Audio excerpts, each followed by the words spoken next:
Chao pueblo, la lluvia de hoy en 3 minutos, pero no se olviden dejar ese me gusta, suscribirse y compartir. Hoy empezamos con el calciomercato. El día de ayer les habíamos reportado que la Juve se había informado sobre Fratesi. Resulta ser que el día de hoy llegan novedades que también se informó por Tonali. El mediocampista italiano tiene los mismos agentes que el que juega en el Inter. Veremos si esto lleva a algún lado. Por otro lado, y hablando del Inter, tiene competencia la Juventus por Marco Palestra. Ambos equipos se volvieron a informar por Palestra, hubo llamadas en las últimas semanas. La cuestión es que el Atalanta, dueño de la ficha del jugador, lo valora en más de 40 millones, tanto así que por ahora no ha puesto un precio, ya que los bergamaschi saben tener una joya entre sus manos. Hablando de joyas, el día de hoy salió un reporte que pone la posible valoración de Kenan Yildiz para el verano del 2026 en 140 millones de euros. Así que la Juventus se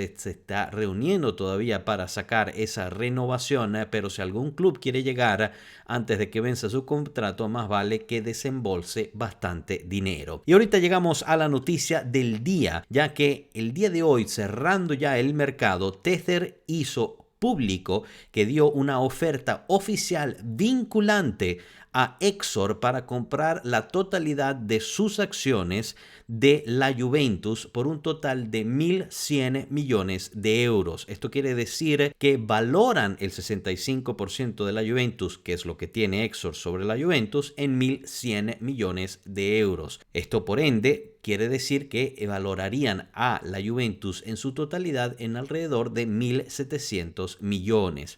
Representa un incremento de 20% del valor de mercado sobre la Juventus. Todo apunta a que Exor y Elkan rechazarán, pero como es una oferta vinculante, tienen que llamar a una reunión del Consejo Administrativo para proponer oficialmente la oferta y después hacer público el rechazo. Independientemente de ahora en adelante, la relación cada vez está peor entre Exor, el mayor accionista de la Juventus, y Tether, el accionista minoritario más grande del club. Si la Juventus necesitaba estabilidad en este momento en el accionado, no lo encuentra.